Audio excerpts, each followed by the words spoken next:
Antara paparan menarik hari ini, ekonomi madani mampu lonjak ekonomi negara. Nik Abdul terus dipinggir PAS di Kelantan. Pendedahan baru Sanusi seleweng elektrik KRC. PAS haramkan ahli bersuara, wajibkan undi Perikatan Nasional.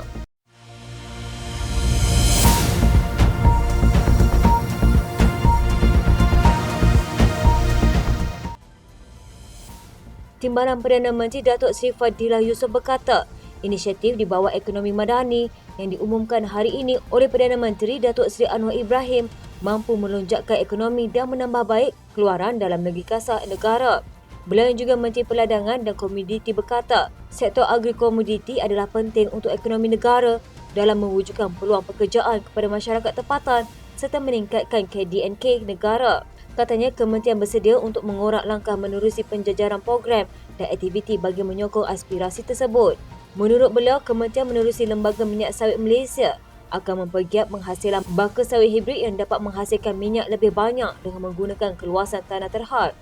Ia adalah selaras dengan hasrat Perdana Menteri untuk mengoptimumkan penggunaan tanah peladangan sedia ada.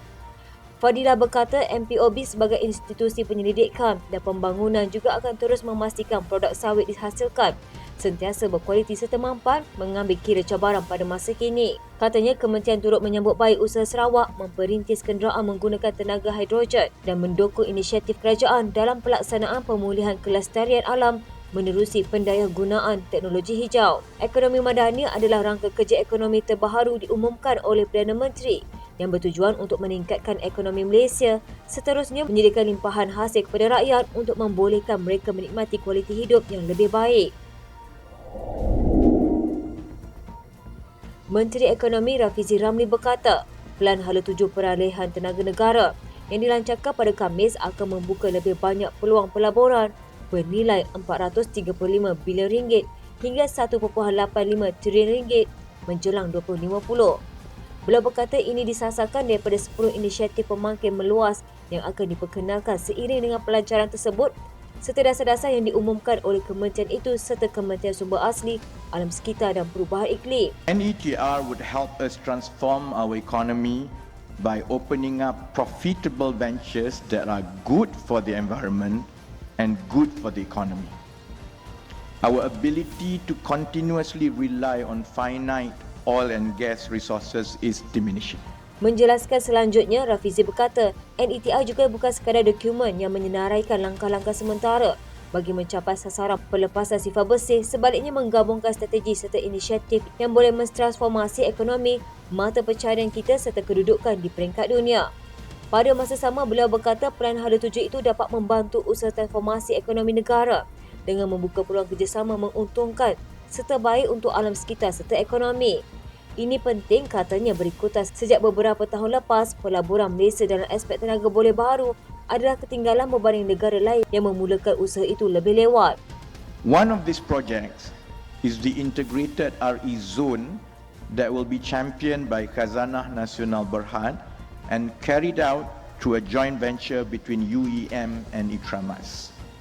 At 1 gigawatt, this hybrid solar photovoltaic power plant is the largest of its kinds in Southeast Asia, and if I'm not mistaken, is number 8 in the world by capacity. The scale of our ambition has attracted high-profile global investments from major economic blocs totaling RM6 billion. Rafizi juga menyifatkan NETR akan turut membuka gerbang hidrogen di Sarawak selaras dengan pelaksanaan beberapa projek untuk muncul sebagai hub hidrogen di negara ini selain rangka kerja berkaitan penangkapan dan penyimpanan karbon yang membolehkan pelbagai projek pemangkin dijalankan dalam tempoh 2 tahun. Menyentuh aspek mata pencaharian, beliau berkata NETR menyasarkan untuk membolehkan keluarga Malaysia memahami sains dan data peralihan tenaga serta menjadikan tenaga bersih sebagai pilihan kewangan yang relevan untuk kebanyakan isi rumah pada masa ini. Berikutan itu, kerajaan berhasrat untuk memberi pilihan kepada isi rumah menerusi penyewaan bumbung bagi penjanaan tenaga untuk mendapatkan pendapatan bulanan yang dapat mengurangkan bil elektrik selain menambah pendapatan. Di samping itu, Rafizi berkata sebanyak 10,000 stesen pengecasan akan dipasang di sepanjang lebuh raya dan bangunan komersial menjelang 2025 manakala pengangkutan awam akan dijana secara elektrik bagi memastikan perjalanan yang menggunakan tenaga bersih.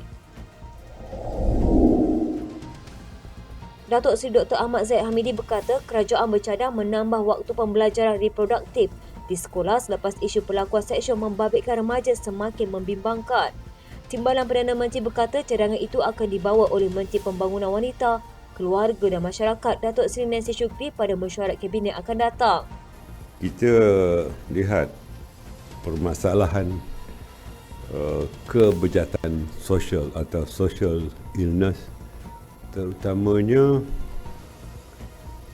apabila perlakuan seksual telah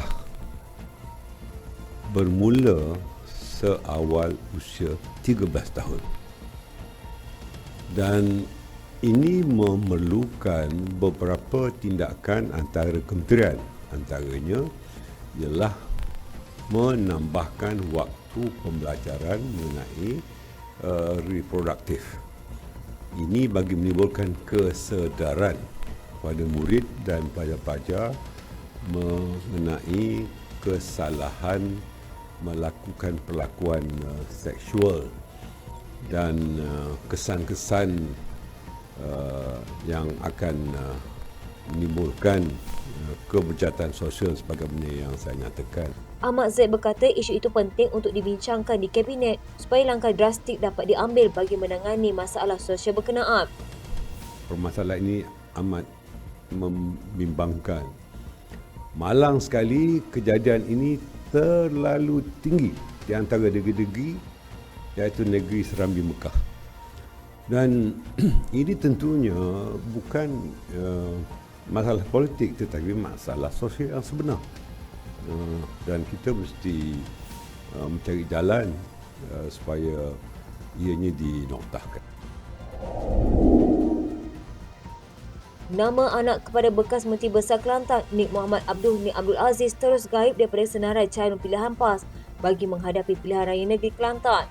Media sebelum ini memetik beberapa sumber melaporkan bekas Ketua Pemuda PAS Pusat itu berkemungkinan akan dicalonkan di kerusi Dewan Undangan Negeri Cempaka. Dalam majlis pengumuman calon PN Kelantan di pekarangan Stadium Sultan Muhammad ke-4 di Kota Baru, penyandang dua tersebut Fathah Mahmud juga tidak dicalonkan semula. Senarai nama calon itu diumumkan Timbalan Musyidur Ampas Ahmad Yaakob. Sebaliknya, PAS menggantikan Fathah dengan muka baru yang juga seorang peguam Nik Baharum Nik Abdullah. Sementara itu, bekas ahli Parlimen Kriteria Anwar Musa yang sebelum ini menyertai PAS turut tidak dicalonkan. Bekas Menteri UMNO itu sebelum ini disebut-sebut antara individu berpengaruh yang mungkin menjadi pertaruhan PN di Kelantan. Dia sebelum ini memberi gambaran bahawa dia tidak tergesa-gesa mahu menjadi calon PAS untuk bertanding PRN selepas menyertai parti itu awal Jun lalu. Anwar yang 5 kali menjadi ahli parlimen sejak 1986 berkata, dia menyertai PAS untuk mengejar matlamatnya, melindungi Islam dan Melayu dan bukannya jawatan awam.